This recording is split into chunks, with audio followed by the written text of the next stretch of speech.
greetings is they're the greatest icebreakers when there are strangers. If you happen to walk on a street in a neighborhood where your kind is the only one and everyone else is all white, all black, all Asian, Mexican neighborhood, you feel tenseness when you walk through that neighborhood. All of a sudden, if someone says hi to you, you feel relaxed, you feel relieved, you feel comfortable. That is the power of greeting. Greetings has got three essential components. One is acknowledging the stranger. Number two, welcoming them. And third is a possibility of developing a friendship with them. So those three components are built into every religious greetings. All religions have built that greeting. So when we say the Hindu greeting, what we are saying in broad terms, let the good in you connect with the good in me. When we say salam, shalom, peace, sat sri akal, or any other greetings, what we are saying is, may you be showered and drenched and soaked in peace. The idea is these greetings build goodwill among people. When you meet somebody, it breaks the ice. So I'm going to share some greetings from different faiths, and I will say the name of the faith and then the greetings. You are welcome to repeat after me in a chorus, loudly, quietly. The Native American greetings, aho piva. The atheist greeting, hi. The Baha'i greeting, Allah Abho. The Buddhist greeting, Buddha Namo. The Christian greeting, peace to you. The Hindu greeting, Namaste. The Dalit greeting, Jai Bhim. Then the Jain greeting, Jai Jinendra. Then the Jewish greeting, Shalom. The Sikh greeting, Sat Sri Akal. Then you got the earth-based traditions like Wicca and the other traditions, Hail to Mother Earth. And the Zoroastrian greeting, you have to listen to this one. Hamazor, Hama Ashobed. All these greetings bring goodwill to people. And that's what the greetings is about. Someday, I hope, we can use this as synonyms. You can say me namaste, shalom, sat sri akal, anything, they all mean the same. If I say namaste, I don't become a Hindu. If I say salam alaikum, I don't become a Muslim. When you translate these greetings, these are pure goodwill greetings. And I thank you very much for joining us tonight. And we have a great program. And the purpose of this event is very simple, to educate. For nearly 50 or 60 years, Holocaust was commemorated as Yom HaShoah at the synagogues. We want to say to all those people who have endured Holocaust, genocides, massacres, rapes, injustice, all those things, we want to tell each one of them that we are all with you. You are not alone in your sufferings. And in the last 14 years, we have covered over 30 different genocides and massacres. And this is quite a big one. And in the coming years, we'll cover as many as we can. But it is all-inclusive program. Nobody is excluded from this program. I want to welcome Rabia Beg. She is a great youth. I see a bright future for her, and hopefully involved in the politics of the nation or whatever she aspires to. What we need to do is strip our minds of this mentality of others. These are not other people. These are our people that we're talking about.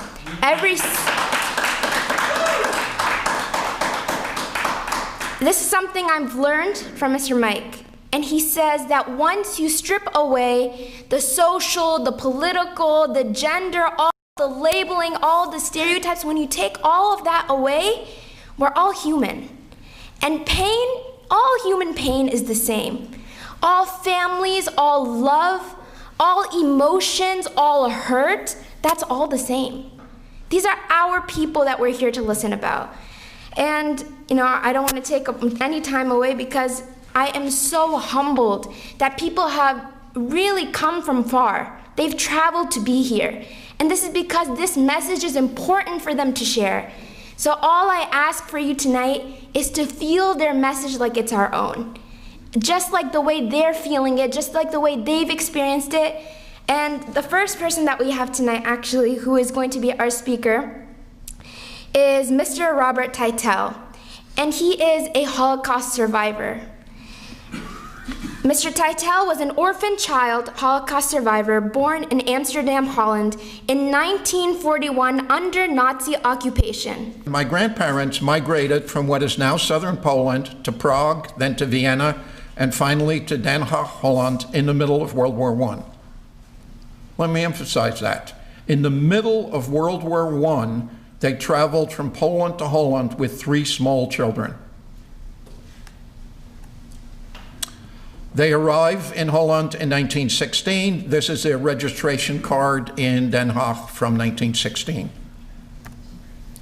Holland's a very small country, about the size of Connecticut, Rhode Island, and Massachusetts combined.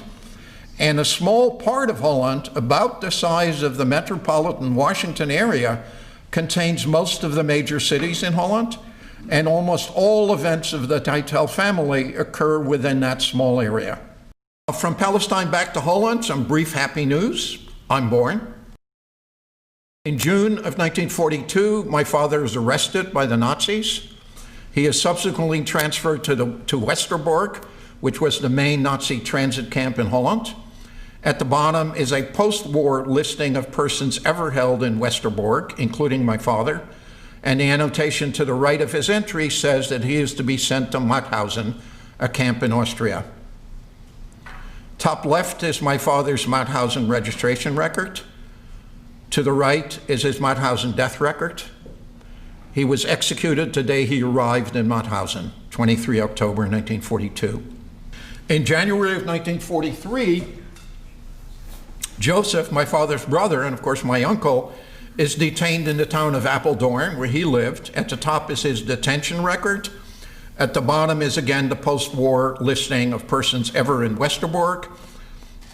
I hope you've noticed that both Joseph and my father were in Westerbork, but not at the same time. While arranging for their own legal immigration to the United States, my grandparents did not forget me. Recall, I'm living in an orphanage in Amsterdam. My grandparents convinced Representative Franklin Delano Roosevelt, a gentleman with a good name in 1950, to introduce a bill in the Congress of the United States, quote, to authorize the admission to the United States of Robert F. Teitel, a minor. After becoming citizens of the United States, my grandparents once again get a bill introduced in the Congress of the United States. This time to get back their forfeited $1,000 bond. $1,000 was a lot of money in those days. And here we have the summary up to 2000. My grandfather dies in March of '59, unfortunately, just a couple of months after I become a citizen. And my grandmother, Arthur, and Judith die over the next few decades. And I'm living in Chevy Chase as of 2000. Thank you for attending an event that's really informative. As she said, I just came back from not only Netherlands, but Den Haag. I was there 2 days ago. So on the Rohingya genocide case. Gambia has requested the court to rule on 6 provisional measures to be ruled by the court in the meantime, because the case of genocide may last for a while, for maybe 1 or 2, 3 years, but we need a provisional ruling. And that was requested, and it was granted by the court with 17, unanimously by 17 judges. One very interesting in this 17 judges unanimous ruling is that one of the 17 judges is the ad hoc judge from the Myanmar side, the Burmese side. Burmese has given an ad hoc, appointed, requested an ad hoc judge. That judge also ruled in favor of these provisional measures, which Myanmar government has objected at the hearing a couple of weeks ago, a month ago. not to give the provisional ruling. And the court has given provisional ruling with the support of their ad hoc judge. So that's dramatic to me. What is Rohingya crisis? Genocide. What is it? This is really a highly sophisticated, systemic, and systematic scheme to remove a population from their homeland, elimination of population from their homeland. Why is this happening? Why do they want to do that? Really, you look at the history book in the World War II, Germany, a very similar concept. The rapidly growing nationalist, I should say ultra-nationalist ideology of purity of race and religion in a Buddhist-dominated Burmese society, particularly the military, Burmese military, purity of race and religion. They want to be pure. They don't want anybody else to be there if they are different from them. How do they do that? There's a series of violations, human rights violations, a lot of different violations, religious violations, and not only violations but also violence through all possible means, pre-calculated for the destruction of the population. That will come all with the Den Haag, the Hague case. So Myanmar, Burma, has signed the Genocide Convention of 1948. It's a country of signatory to the convention, Genocide Convention. So when you look at the articles of Genocide Convention, there are many articles, and Burma has violated several articles of the Genocide Convention, which it did not abide.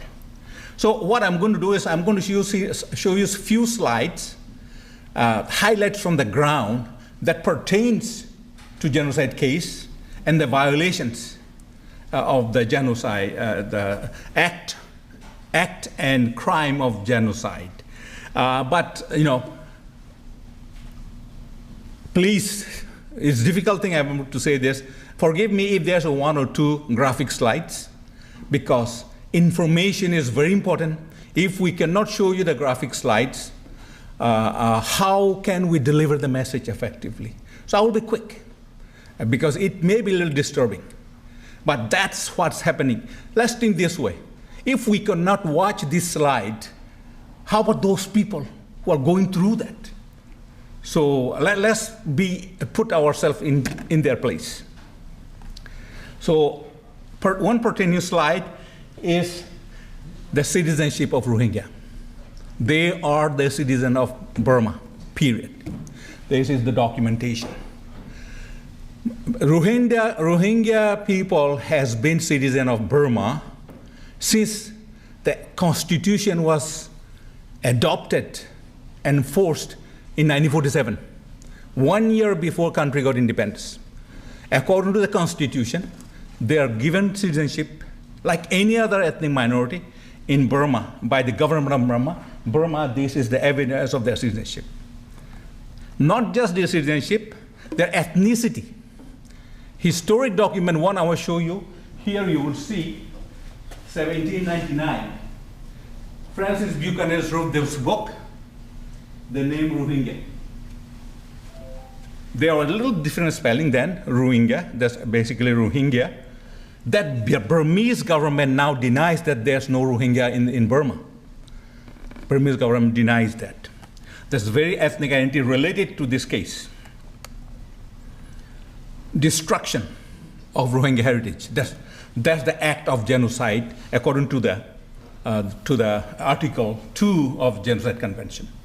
This is a prehistoric 14th century mosque in Burma, in Rakhine State, in land of Rohingya, be under destruction. They're destroying this, removing the evidence of this population and living in that a part of the country for many centuries.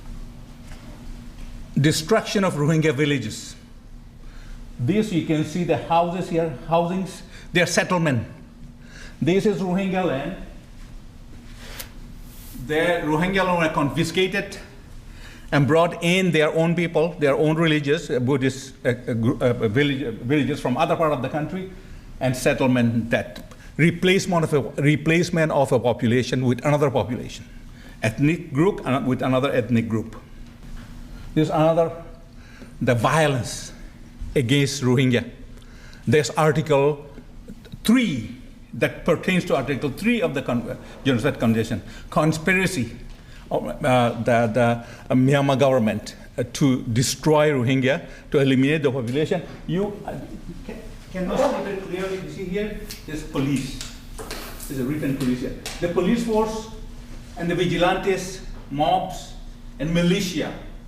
A militia created by the government of Burma to attack Rohingya, and then police forces, military, different armed forces, security forces, with mobs and vigilantes and militia attacking the villages, setting the fire.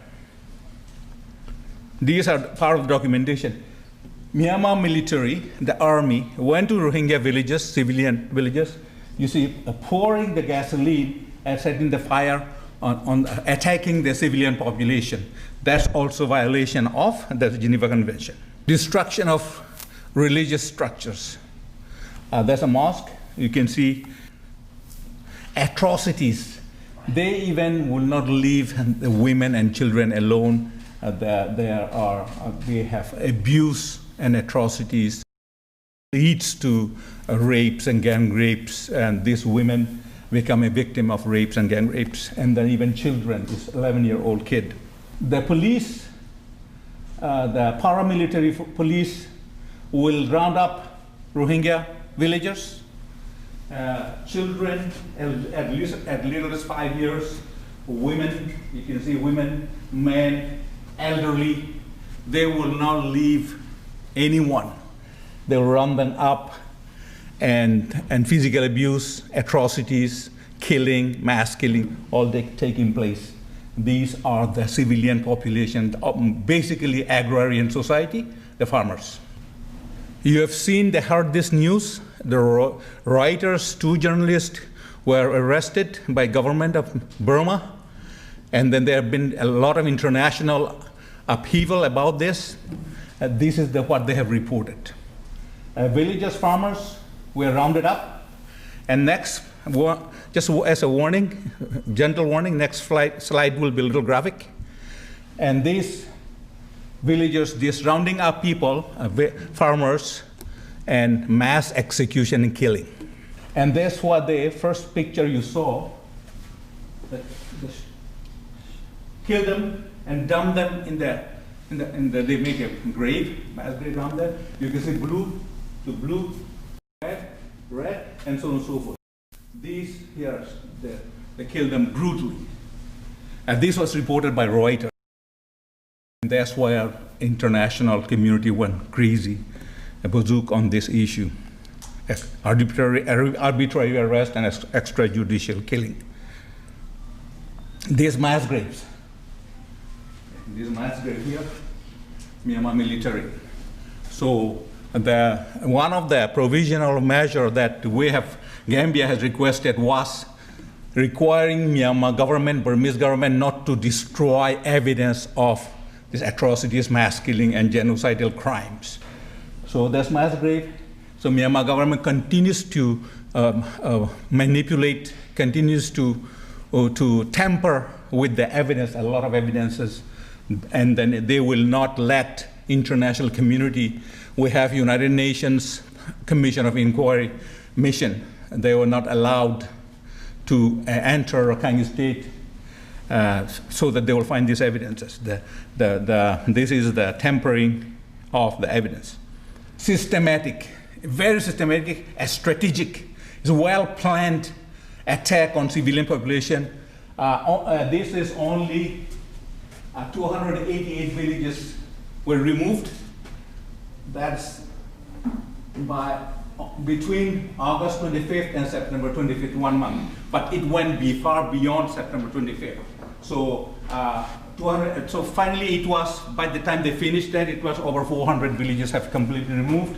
And then Human Rights Watch has all, through satellites, has pinpointed where they have destroyed. This is very strategic removal of villages. You can see the fire, as you saw earlier picture, they are setting the houses on fire. So these complete villages, over 400 villages were completely removed. According to reports,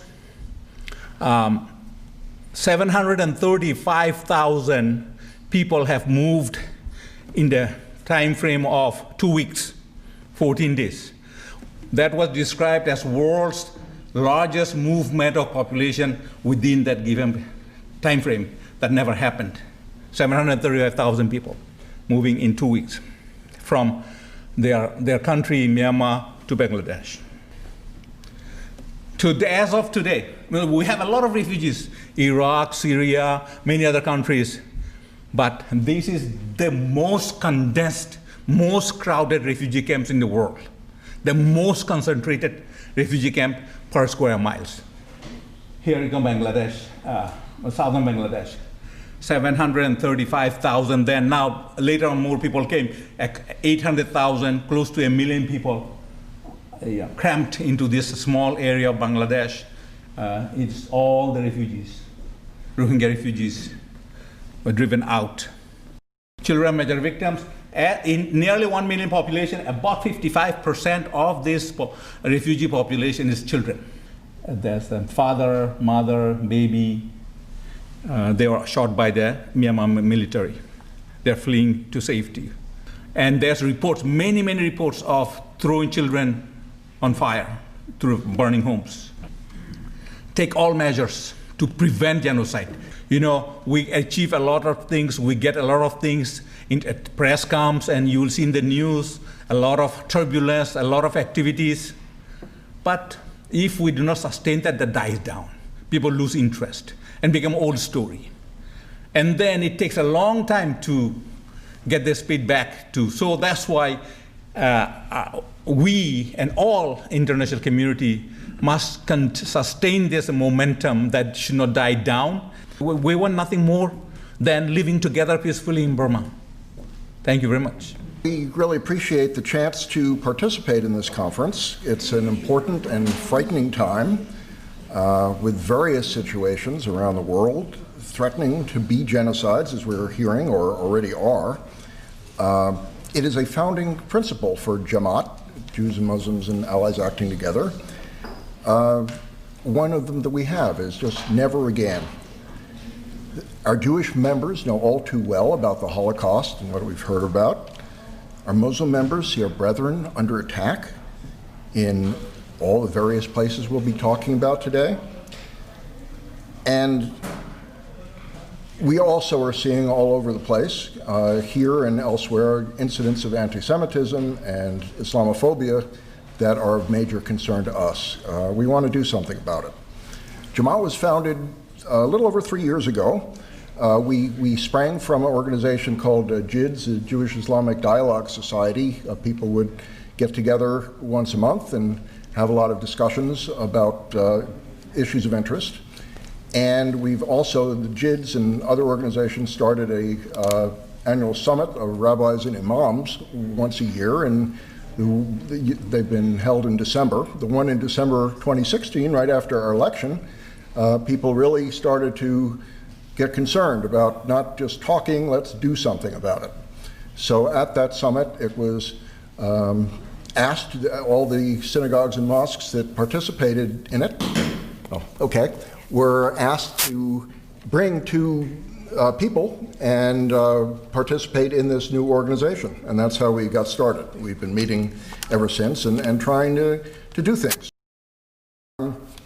What have we done?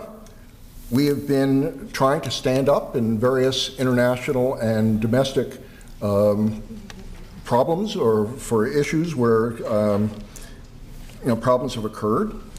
On issues of mutual concern, we've marched on the with our flags and banners for Jamaat on the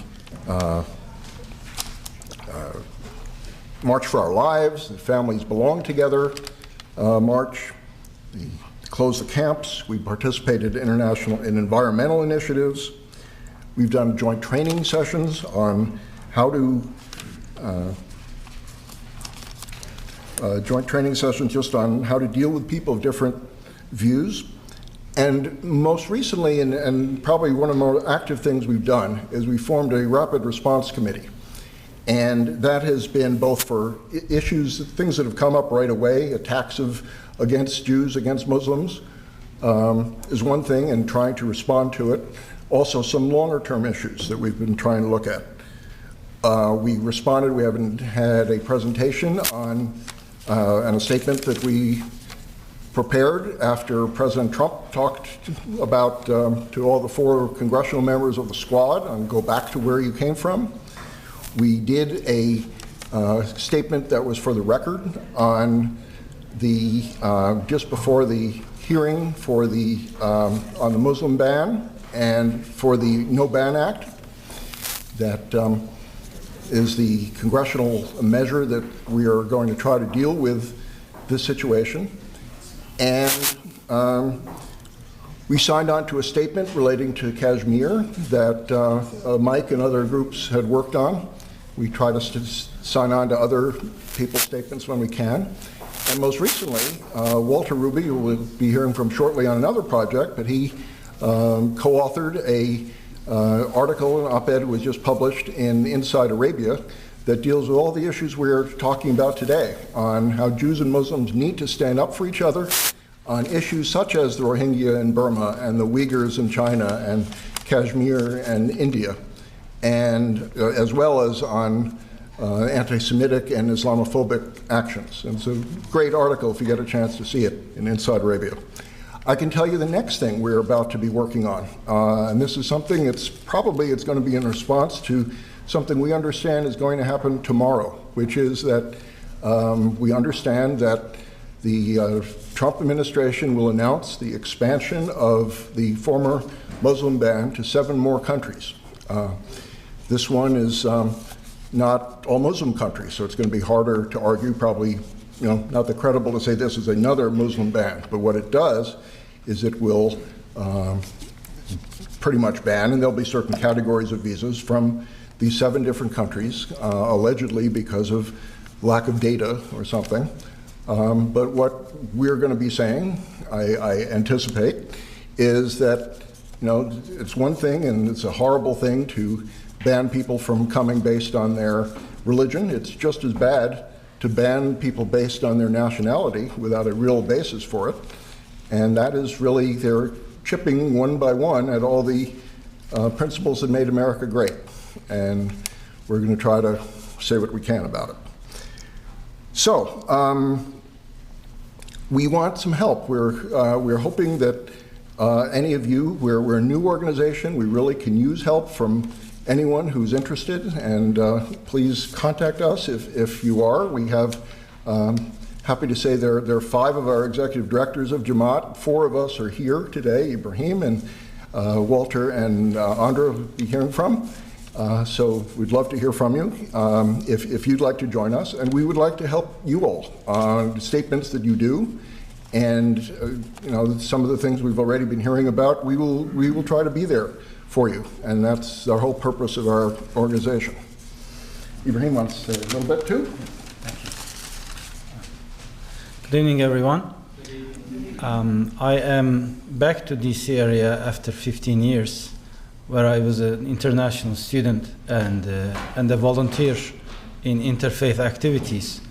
An observation that I've been making since my arrival after such a long time, making a very interesting route, a full circle across the globe in Israel, Iraqi Kurdistan, and Japan, is that I see interfaith efforts much more established, much more mainstream, much more welcome, yet not without challenges. So interfaith efforts begin with ceremonial exchanges, gestures, and which reaches a certain threshold and takes us to a second phase of more in-depth dialogue, where we bring in scholars, clergy, discover similarities, enjoy doing so, and also differences, which we should also be enjoying. And then we reach another threshold, which is very difficult to go beyond. from shared understanding, established dialogue, continuous dialogue, to shared action, joint action.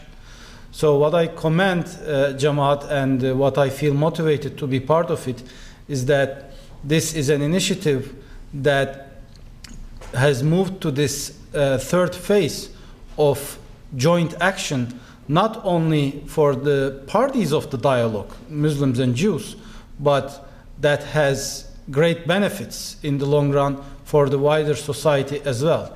So that's the work, that's the nature of this initiative we are talking about, and we welcome all those who want to be part of that. Thank you. And I'm here today to talk about my own work, which was that I just finished helping another living Holocaust survivor, whose name is Michael Edelstein, to write his memoirs together with my brother Dan Ruby. And so we've written a book called Live Another Day: How I Survived the Holocaust and Realized the American Dream. And it's going to be published in this coming summer, probably in July of 2020. But in the meantime, Dan and I have put up a multimedia website, which is www.liveanotherdaybook.com. It's like one word, liveanotherdaybook.com, which gives viewers entree to the people, the places, the sights, and the sounds of Michael's fascinating life, and allows them also to share their names with us and their contact info if they're interested in purchasing a book when the time comes. So again, it's www.liveanotherdday.com. Let me just tell you a little bit about the book and the project and why I think it's relevant to what we're doing today. Live Another Day is a phrase, the name of the book, that Michael's father repeated to him every evening during the 2 years that they were hunted animals in the Western Ukraine, being hunted by the Nazis as they were in bunkers and in abandoned houses, encouraging him to just stay alive. He said, "You live through this day, live another day." And that was one of the motivating factors for Michael to keep going on. So the book tells his life story, his tenacious story of survival against astronomical odds, hiding from the Nazis and their local collaborators between the ages of 10 and 13. That's how old he was when all this was happening. In bunkers and in abandoned houses in and around his hometown of Skala Podolsk, which is in western Ukraine. That's one half of the book. The other half of the book is his subsequent saga of redemption, emigrating to America, building a new family, and realizing great success eventually as a roofer and then as a real estate magnate in New York City. So as I said, he's still alive, Michael is, but unfortunately he's had a couple of strokes, and it's impossible for him to come out here and tell you his story himself. So that's really where I come in, and my brother out on the West Coast is doing the same thing. So just a few very quick anecdotes just to give you a flavor of it. The book starts it starts at the beginning of his life, but very quickly when the Nazis have come and they gather all the Jews in the town of Skala. About 2,000 Jews are on this the main square, and they put barbed wire around it. And little Michael, who's then 10 years old, slips under the wire and bolts, and there's two Nazis chasing them with guns, shooting, I believe. And Michael manages to rush into a barn. He goes around a couple corners into a barn under a hayloft, and he survives. He gets away.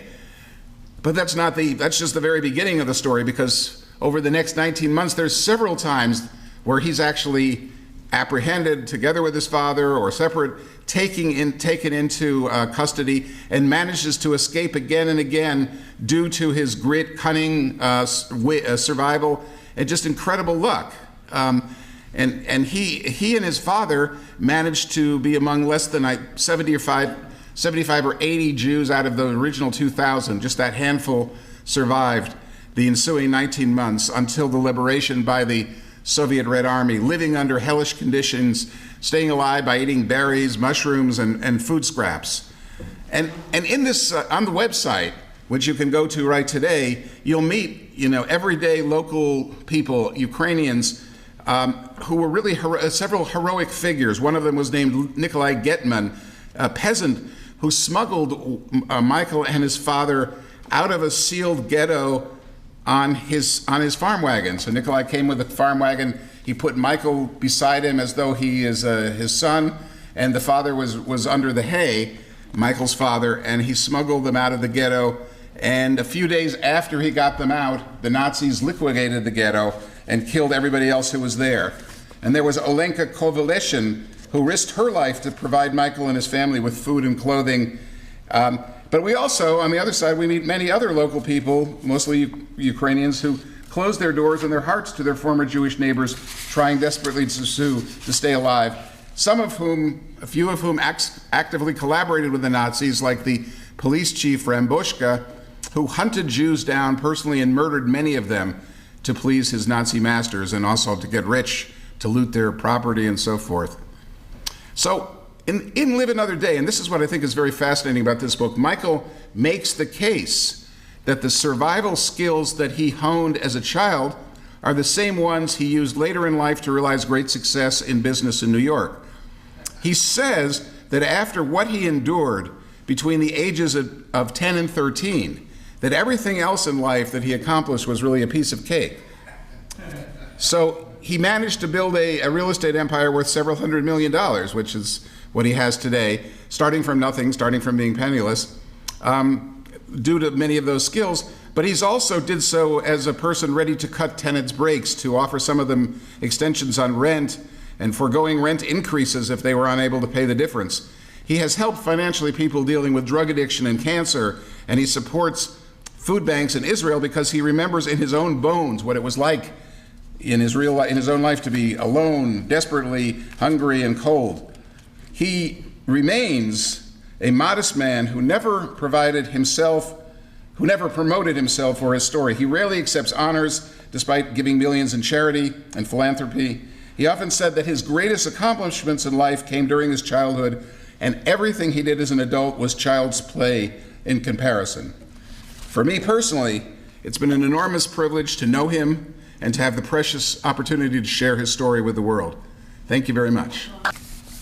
I'm going to talk to you about how we can tell when genocide is going to happen. Because Genocide Watch's job is to try to predict, prevent, and stop, and then, if it happens, punish genocide. So we've been very involved in all of those aspects of genocide. We were the ones who, for instance, I wrote the UN resolutions that created the Rwandan Tribunal. And I also was the one who wrote the UN resolutions that created the Cambodian Tribunal and wrote the rules for that. So that's punishment, but it's too late if you have to punish. So the whole issue, really, is prevention. So what I want to talk to you about tonight is how we can tell when genocide is going to happen. The reason I can talk about this is because in 1980, my wife and I went to Cambodia to set up the relief program there, right after the Khmer Rouge had been overthrown. What we saw changed my life. What I realized was I had to spend the rest of my life working to end genocide. When we talked to the survivors and when we walked through the mass graves, certain patterns began to emerge in the Cambodian genocide that looked a lot like the Holocaust. I had studied the Holocaust. I had studied the Armenian genocide. I had studied other genocides. And what I saw in Cambodia was exactly the same pattern. Out of that, I formulated a model of how genocide works, how it comes about. It's called the 10 stages of genocide. Now, it's not a linear model. It's not 1, 2, 3, 4, 5, because most of these stages occur simultaneously. But it is a logical model that helps us understand how genocide comes about. The first stage in every genocide is classification. You classify into us versus them. Classification is crucial because without it you couldn't have genocide, because you couldn't even have separate groups. So the first stage, for instance, in the Holocaust was to classify who was Jewish.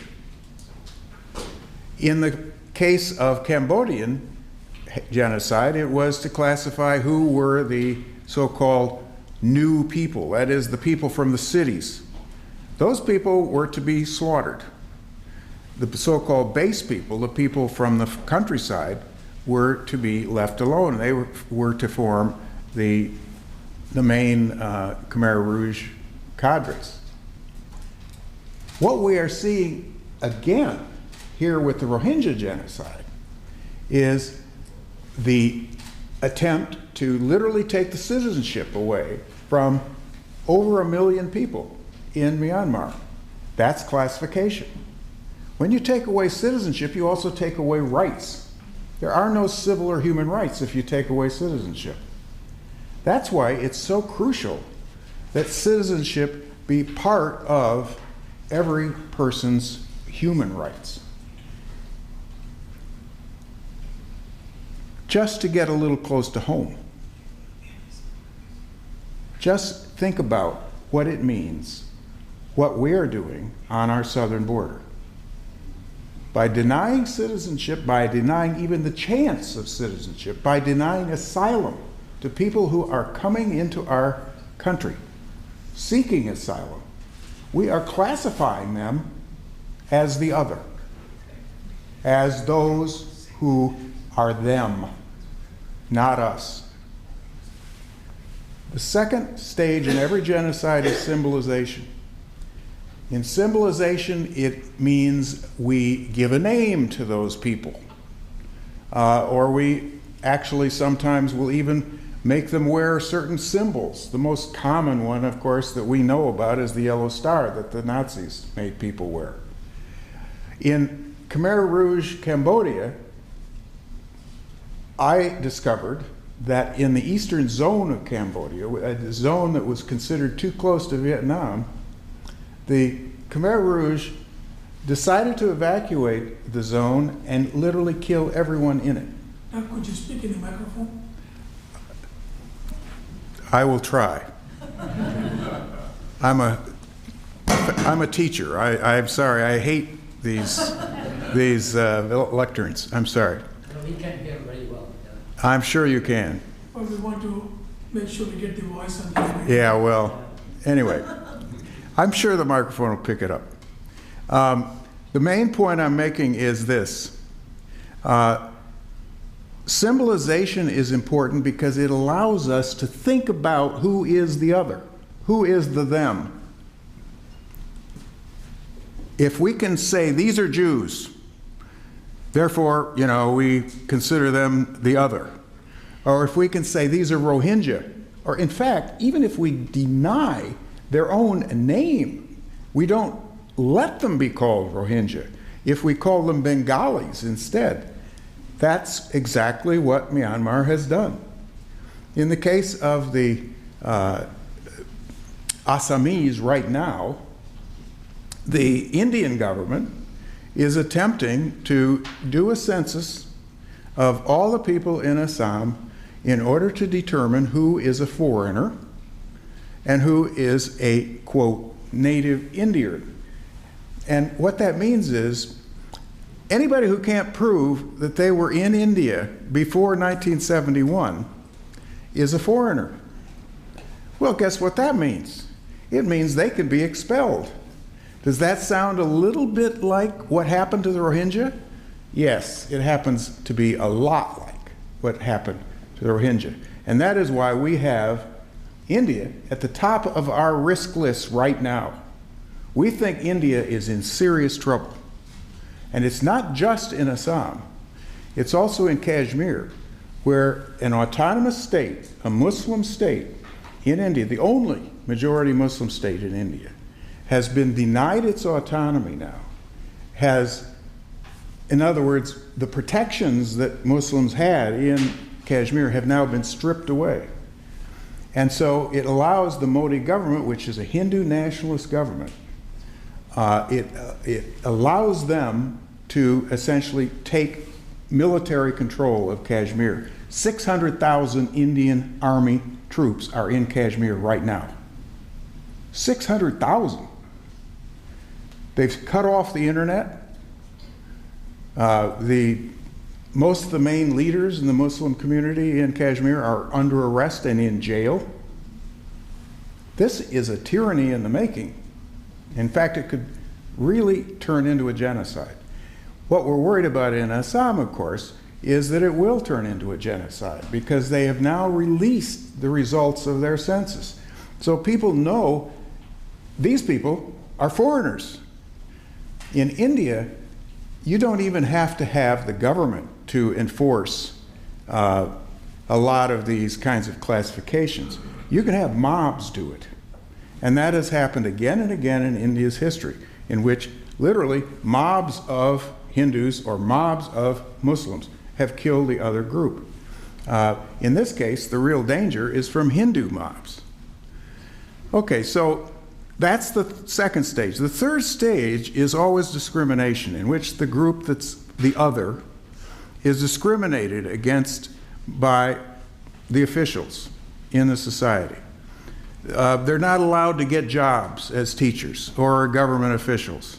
One of the first things the Nazis did was to fire all the Jewish professors and all of the Jewish civil servants. That very same thing will happen anytime somebody's classified as a foreigner. Similarly, that was what happened in Myanmar, where you had essentially no rights for Rohingya. They couldn't get health care, they couldn't get government jobs or any kind of that sort of rights.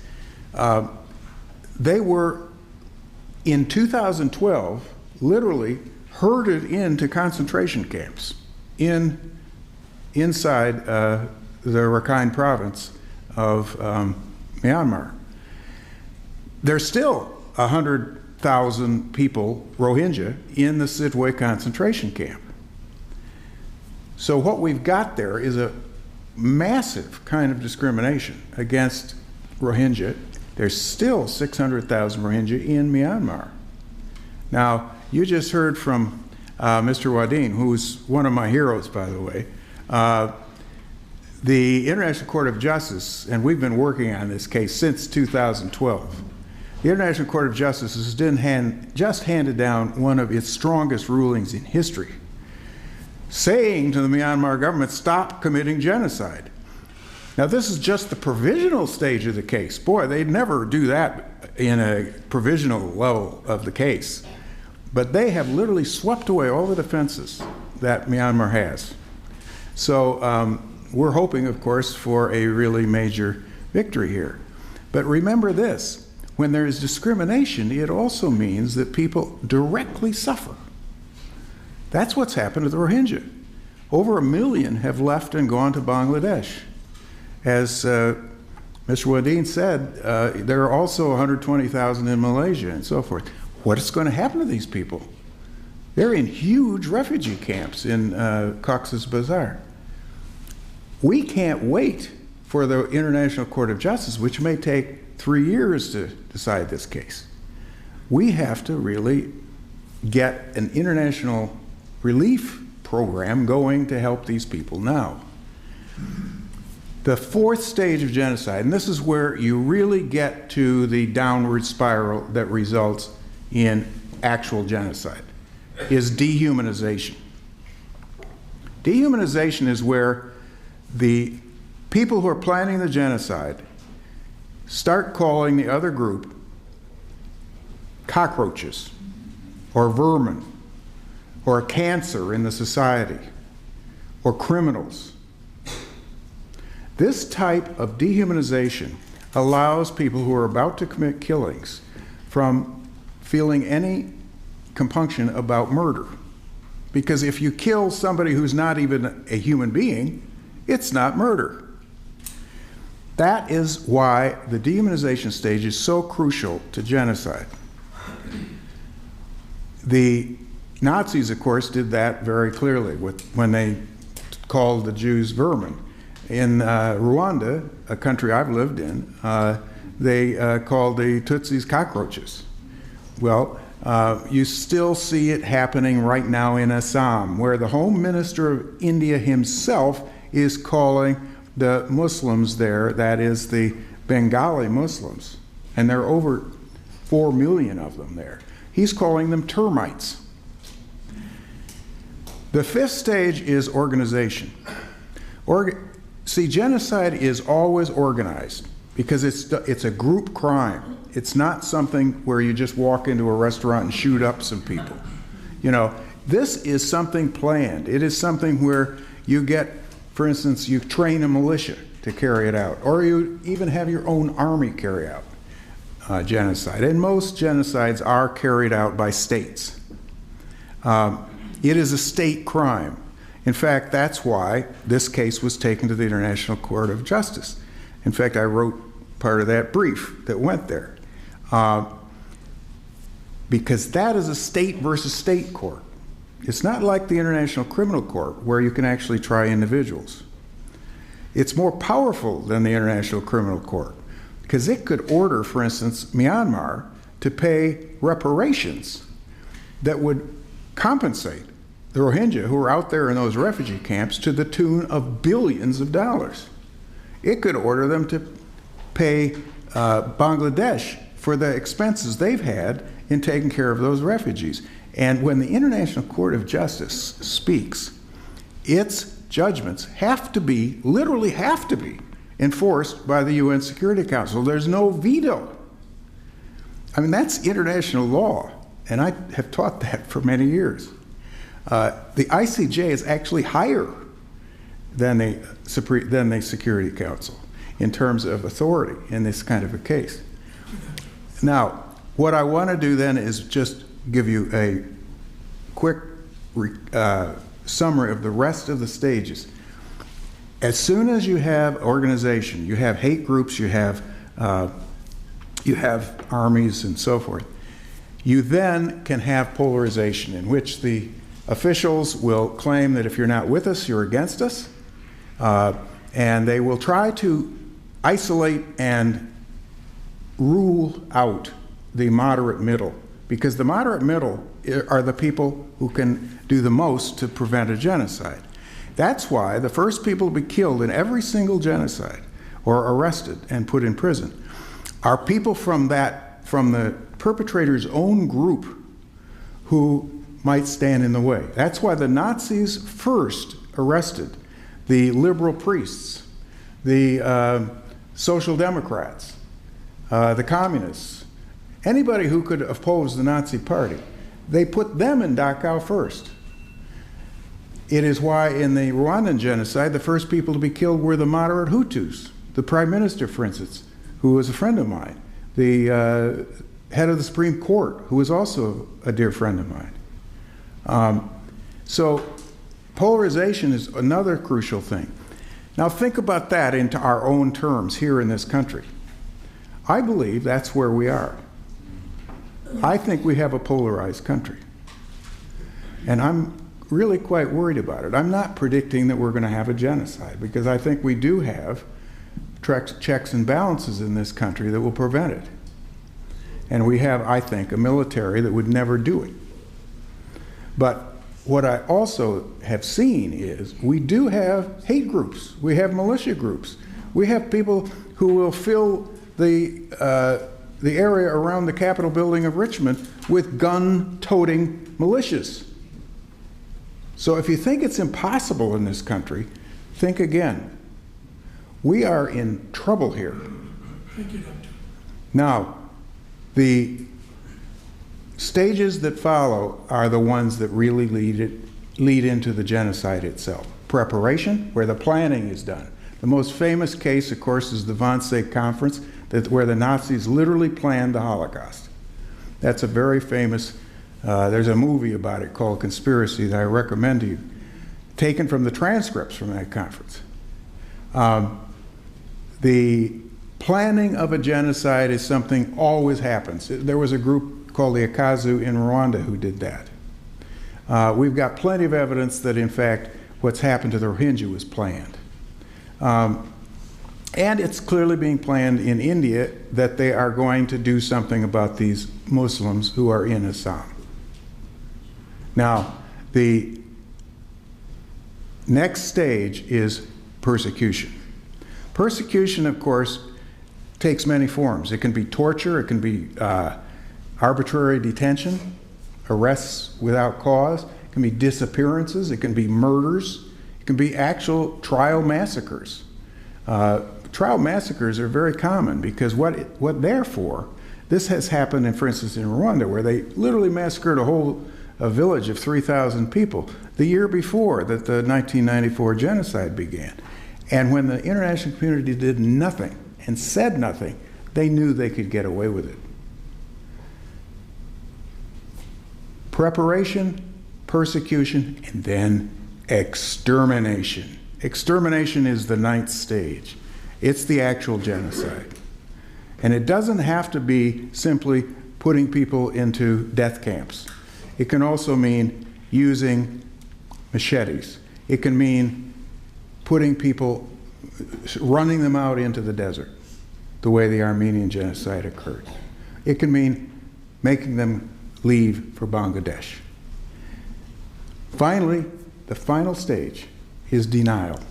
And denial begins right at the beginning, all the way through. It goes all the way through the genocide, and it may continue for 100 years after the genocide, just the way the Turks are continuing to deny the genocide they committed against the Armenians, and the way this country is still denying the genocide it committed against our Native Americans, against the slaves during our slave trade, and that has happened in every genocide.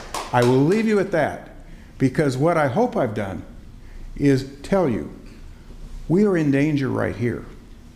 Not necessarily nearly the danger that we see already in Assam, in Kashmir, and in many other places in this world. But genocide is still with us. Good evening, everybody. It's a great pleasure to be here and taking part in today's multi-faith remembrance of the Holocaust. As a Uyghur, I take part in International Holocaust Remembrance Day for many reasons. Uyghurs join with voices of conscience around the world to say never forget. We join with the voices of conscience around the world to say never again. We join in the prayers of all people for an end to suffering and evil in today's world. The Chinese government's industrial-scale campaign of repression against the Uyghur people in East Turkestan is now being called a genocide, a cultural genocide. It is being called a cold genocide. It is a disaster for an entire people, 15 million of us, that has not been seen since the end of Second World War. The Washington Post editorial board has been extremely alert and sharp in its analysis in alarm about what has been happening for last 3 years in East Turkestan against the Uyghur people. These editorials give a very clear idea of the crisis. The Uyghur region is covered by a blanket of secrecy. The United Nations has been refused access. Journalists who go there are harassed. But the scale of the repression is too large to hide. The extreme nature of the horrifying state actions to crush the Uyghur people are too shocking to ignore. That's why Uyghurs in diaspora have been reflecting on the Holocaust for many months. Like everyone else, we know the Holocaust is a unique period of unique evil. We feel intimately its importance as a time in history like no other. we agree that it has a deep meaning for all of mankind. But Uyghurs also feel that the Holocaust has a deep meaning for the Uyghurs. That meaning is very direct and profound in current crisis. Chinese authorities have been violated Uyghurs' cultural, linguistic, and religious rights, marginalizing them in their own homeland. But now, Uyghurs are being rounded up on an unprecedented scale. These ethnic internment camps hold more than 15% of the Uyghur population in indefinite detention. Another 2 million people, according to estimates, are forced to attend day and evening study sessions.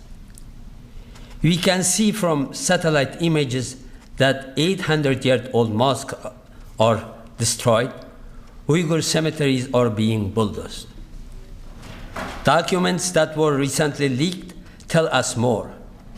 One policy document says that the government plans to have 500,000 Uyghur children in full-time boarding schools in the near future. The 400 pages documents published by the New York Times include policy documents admitting a plan to arbitrarily detain thousands of people in each local district who have committed no crime except being Uyghurs and being Muslims. By a miracle, there is also now ample testimony about the camps themselves and the forced labor facilities from family members and former detainees who have managed to reach safety in the West. They described overcrowded conditions, a starvation diet, torture, death, unknown medications, physical abuse and rape, and many hours of intense ideological indoctrination sessions. These are designed to erase their memories, their culture, their identity, and train them to say, I believe in the Communist Party, I don't believe in God. In the last 4 months, we have learned that many people have been transferred from the ideological torture camps. They are mostly being sent to 2 places. Some are forced to sign contracts to work at factories where they are paid very little, if anything. They are not allowed to go home or can only go home 1 or 2 days per week. The government is subsidizing more factories to take advantage of this slave labor. This kind of vast government-organized slave labor is familiar to us only under a few regimes in history, regimes that are considered the worst and most murderous regimes in history. But it is happening now in 21st century against the Uyghur people in East Turkestan. And the goods are being sold in the global marketplace. The Chinese government continues to claim that it is carrying out a counterterrorism campaign. This is nonsense. Putting more than 1.5 million people in detention camps has nothing to do with legitimate security measures. Our religious identity as Muslims and our ethnicity is the focus of the Chinese government's brutal treatment of the Uyghurs, Kazakhs, and other Muslim minorities in East Turkestan. Uyghurs outside China are frustrated, depressed, and traumatized due to their inability to help loved ones back home, or even to get any information about their whereabouts and their well-being. We urge the Congress to act immediately to pass the Uyghur Human Rights Policy Act. We urge the President to impose global Magnitsky sanctions on the perpetrators. We also urge the American government to take a much stronger leadership role at the United Nations, Clearly, strong youth leadership is required. Otherwise, governments will remain silent, even though there is now worldwide condemnation by human rights groups and daily reporting in the media. In fact, we believe that it is a matter of UN Security Council. A number of experts, such as law professor Jeremy Cohen, have concluded that this is a case of crimes against humanity. I want to end by stressing again that the future could be much worse. As Professor Ryan Term said in the congressional testimony in July 2018, mass murder and genocide do not look like impossible outcomes. I want to pay tribute to my fellow speakers who spoke, especially Rohingya, on the Rohingya crisis, Rohingya ethnic cleansing. Their courage in the face of terrible crimes is an inspiration for all of us. And also I want to extend my special appreciation to all my Jewish, Muslim, and Christian brothers and sisters who are part of the movement of universal human rights. Just one minute. In May 2019, I want to especially note prominent intellectuals, including some who are Jewish themselves, who are raising their voices to say never again for the Uyghur people. In May 2019, Anne Applebaum wrote a column saying very plain in the title, "In China, never again is happening again." In November, Fred Hyatt, editorial page editor of Washington Post, wrote this: "In China, every day is Kristallnacht." Jewish World Watch, a group based in California, has rallied action under the banner "Never Again. Jews support Uyghurs against new genocide." Thank you so much. And good evening, Shalom. Thank you very much for the organizers, Dr. Mike, for putting this together. Listening to everybody over here, I don't know if Kashmir's story is different when it comes to genocide, killing, loss of life. But I want to come back to one thing before I start going forward. I know we're not supposed to talk politics here, but if you look at everything that happens, genocide starts with politics. It's the hunger of the people to gain power, to gain control. They start the process of demonizing others. And this is what leads to genocide eventually. It's not because of just somebody woke up one good morning, I'm going to take a gun today and just start shooting in this just because it's the day I want to shoot. No. Based on a systematic process. What is happening in India, what's happening in Kashmir today did not start today. It started before independence of India.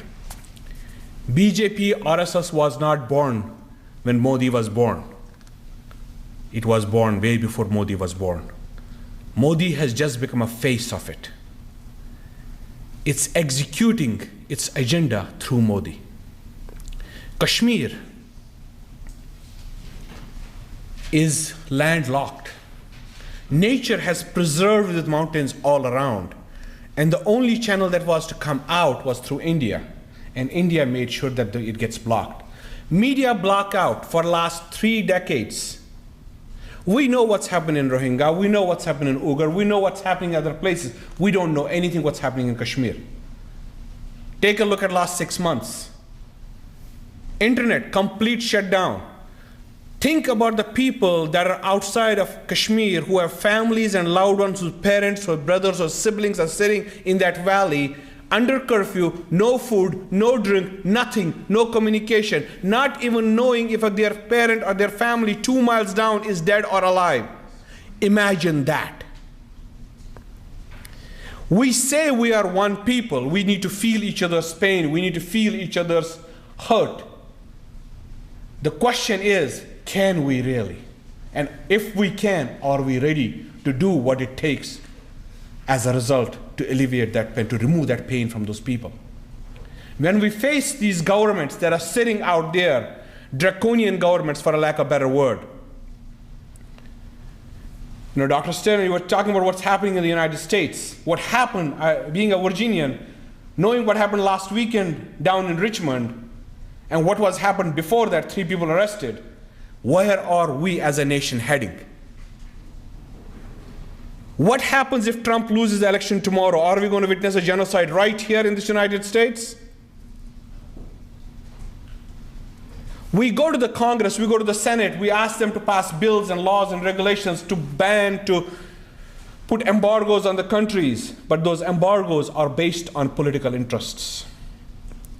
Today, when you write a letter to Senator, ask him to condemn India, the response you get, we're going to do everything, but we're going to have a relationship with India. Because there are political interests. There are national interests. Killing a few thousand, killing a few million, it's okay. It's justified under those political interests. We are insignificant when it comes to those political interests because our system is not the system of morals and ethics. It has changed, whether you realize it or not. If we want to change the things, we have to start looking at the grassroots again. We are feeding the tree that is poisoned all the way to the leaves. We have to fix that tree again and drain that poison out of it to see a world that we all aspire for, a peaceful world. Today, when we look at those 9 stages or 10 stages of genocide, at some point there is demonization or calling people termites and stuff like that. Well, Muslims are called terrorists. It's an easy license to kill. How many of you remember the James Bond movie? License to kill. You want to kill a Muslim? Where is he? He was a terrorist. Shadak. Done. Nobody's going to ask you any questions. And you might as well get a medal also because you killed a terrorist. Happened in Kashmir for the last 3 decades. I was raised in Kashmir. 1989, when this whole thing started, I was in Kashmir. I came to the United States in 1992. But before I came to the United States, I have seen people tied to a grenade and blown in the middle of the road. I have seen through the bodies of the people because the bullet holes you could see through. I have hardly any friends left in Kashmir who grew up with me today.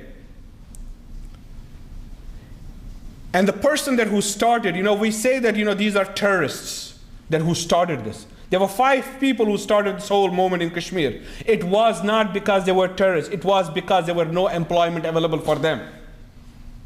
1984, when Maqbul Butt was hanged, followed by, there was about the Golden Temple event happened, 84, then followed with Indira Gandhi's assassination.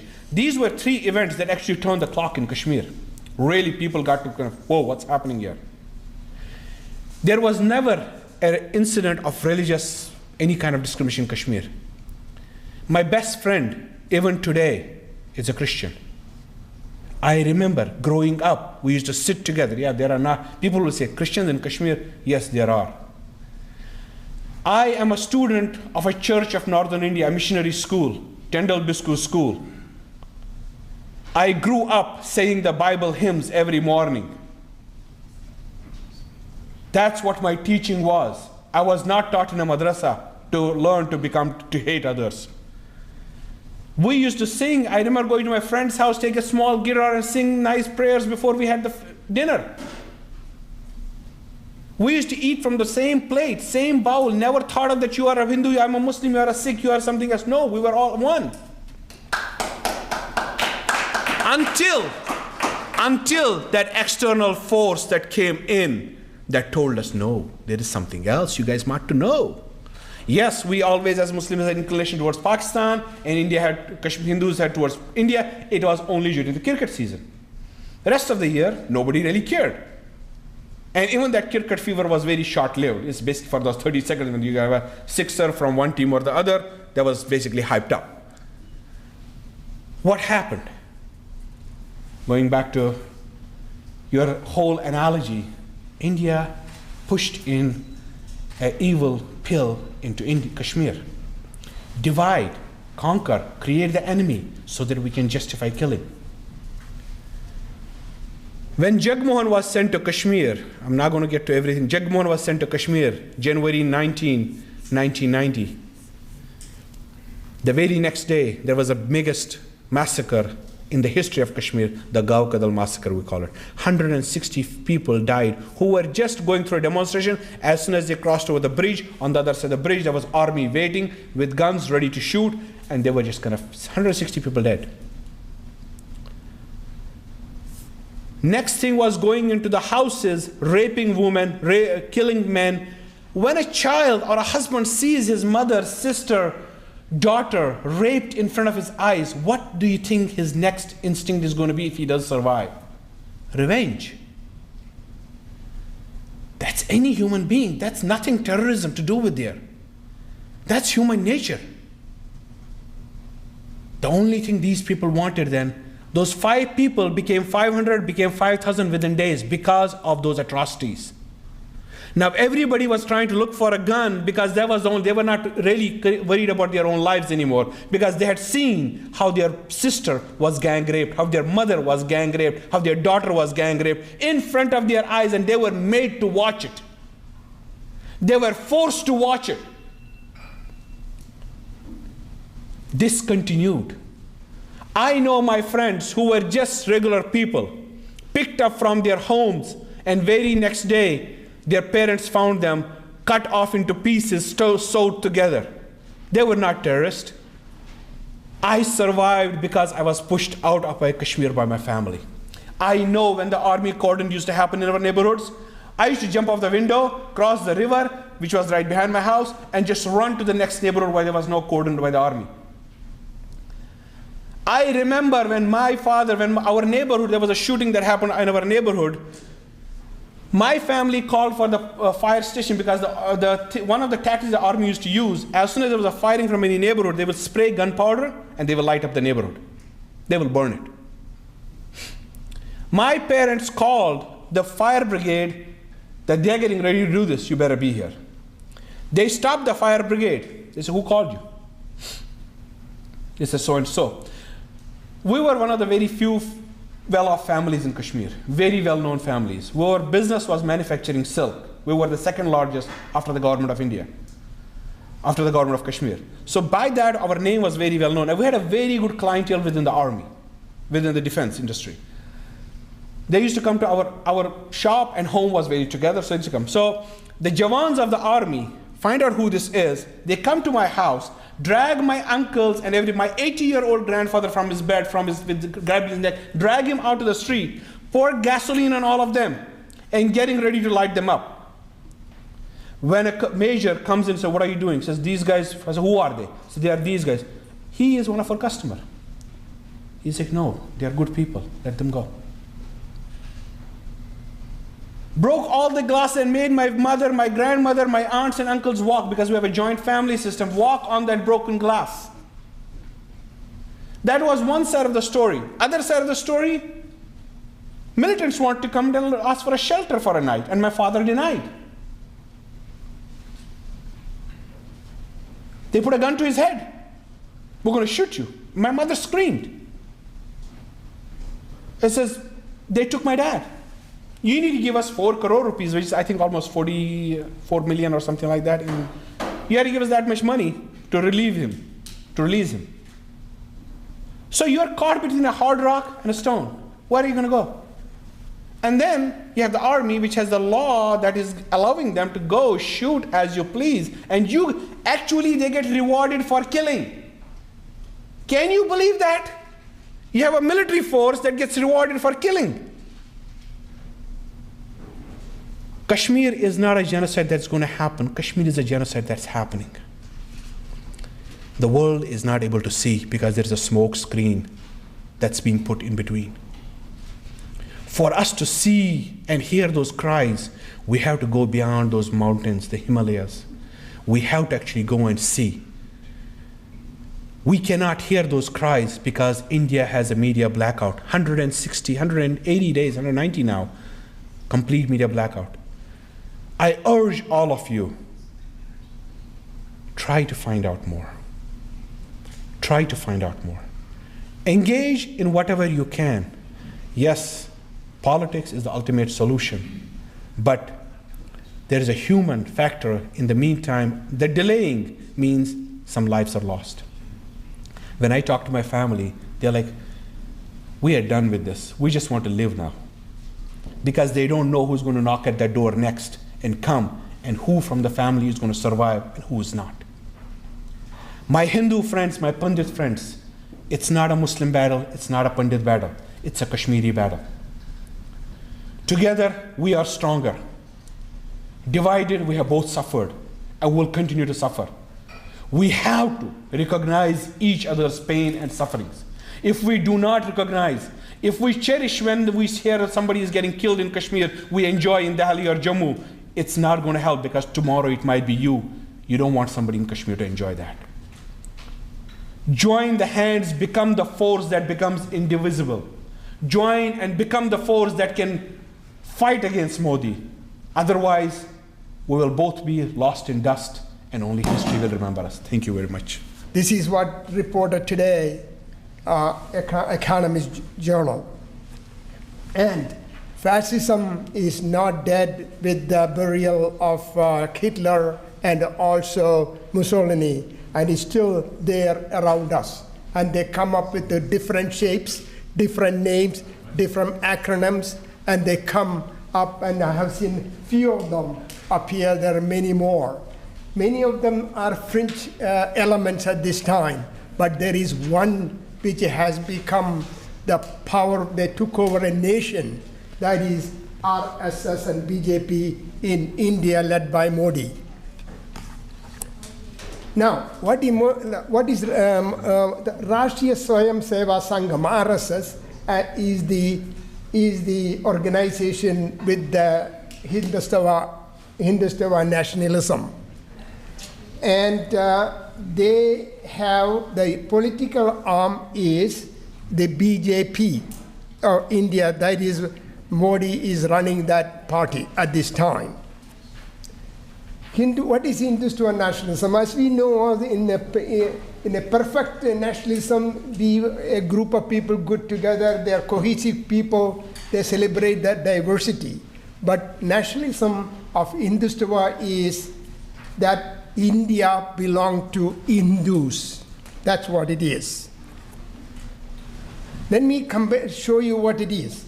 Hindutva, RS and BJP are maligning Hinduism.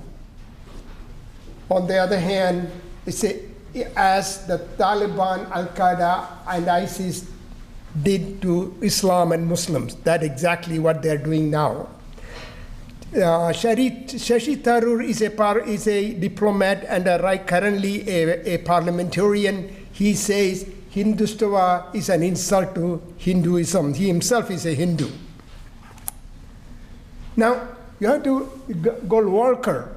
He is the pioneer and the ideologue of Rashtriya Swayam Seva Sangam. I want to read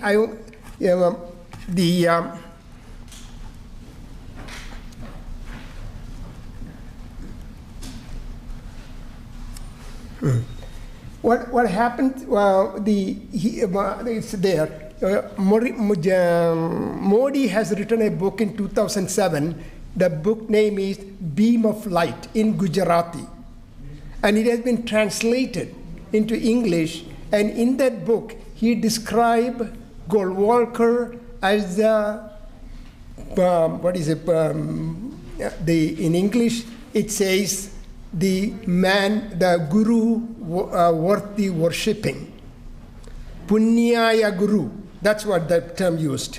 That's what they have said. Guru has to be worthy of worship. And most of, why is that? Any help?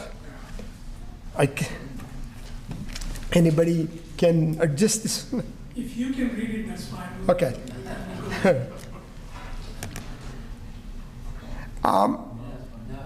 Then what he has written is, in his book, Golwalkar has written the book called Be Our Nation Defined. It says, to keep up with the purity of the race and its culture, Germany showed the world by purging the country of Semitic race, the Jews. And it continues, the race pride at its highest has been manifested. And then he concludes, a good lesson for us, Hindustan, to learn and profit from. Page 88 to 89. In other words, he is a admirer of Hitler. Narendra Modi spent most of his formative years with the RSS. And if you look at the way they salute, a modified form of Nazi salute, that's what you see. What do you expect? Yeah, this is what I said, beam of light.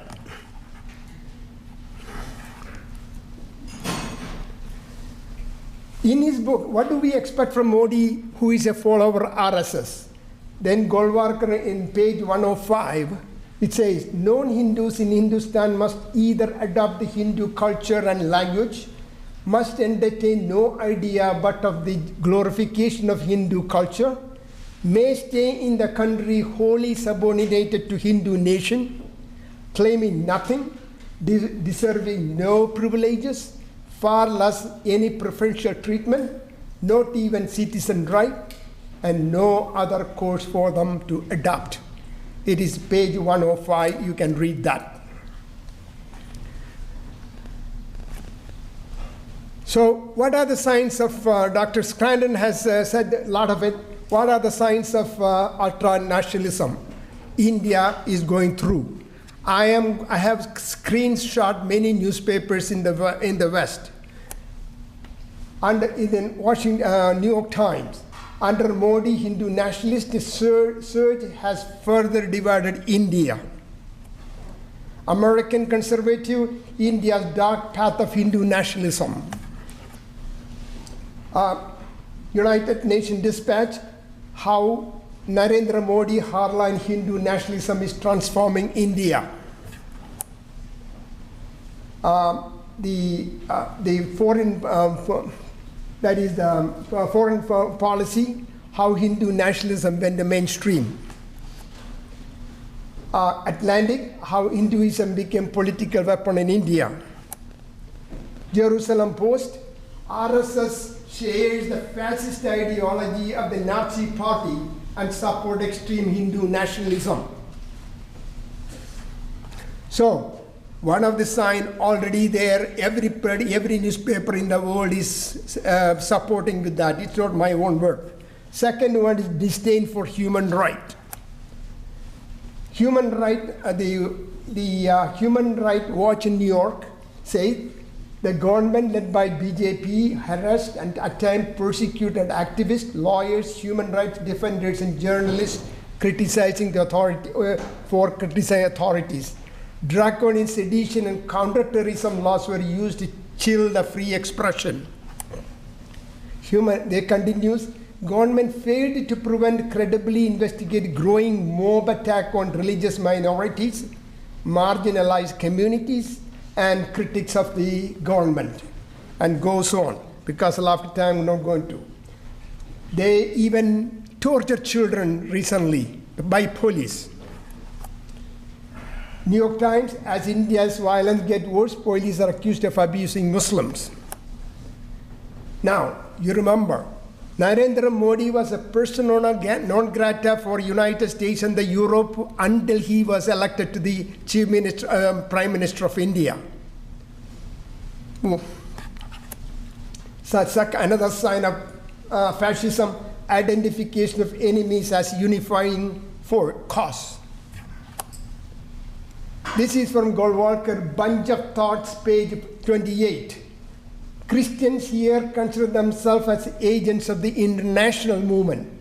They will remain as hostiles and will have to be treated as such. So it's an enemy of the state. This is from New Yorker recently. blood and soul Narendra Modi, the Prime Minister Hindu nationalist government, has cast 200 million Muslims as internal enemies.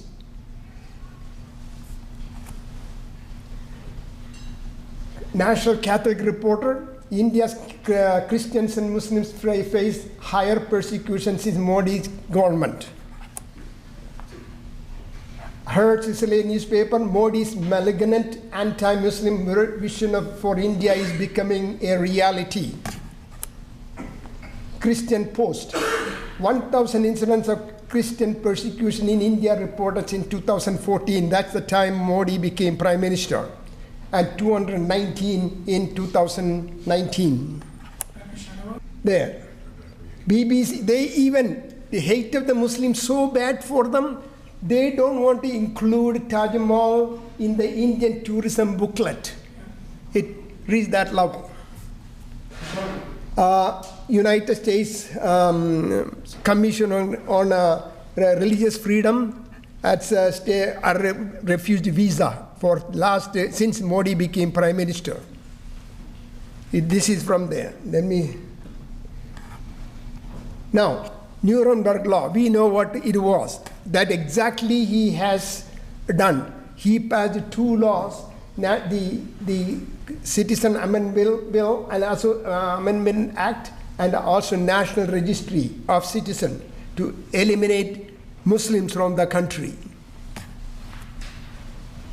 Human Rights said, Indian government is creating legal grounds to strip millions of Muslims of fundamental right and equal access to citizenship. Sound something a few years ago happened in Germany? This from the control of media. Modi, India journalists face bullying and criminal cases and worse.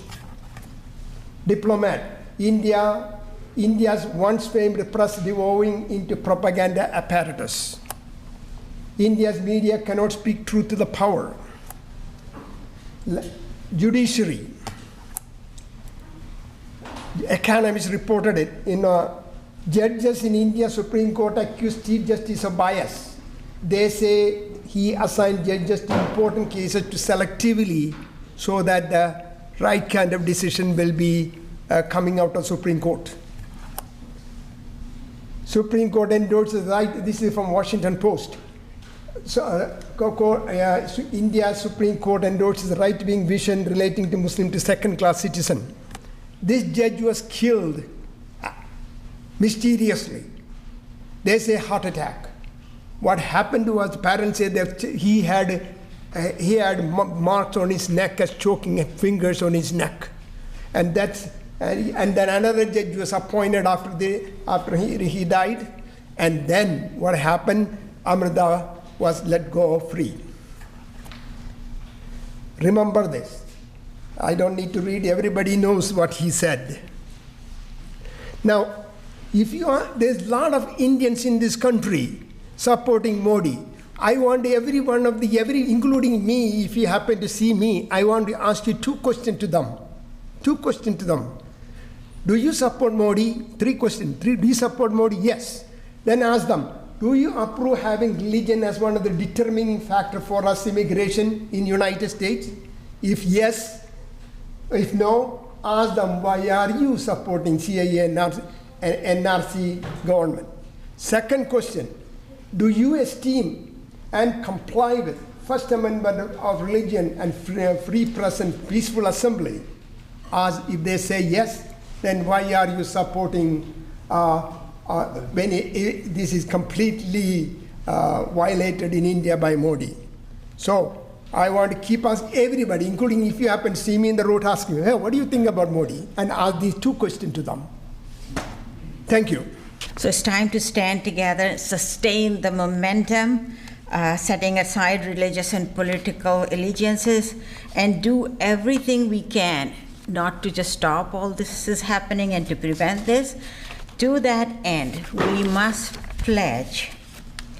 I will speak up, repeat, right? Yeah, repeat after.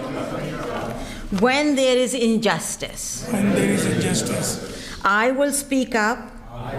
Speak up. When truth is not spoken. When truth is not spoken.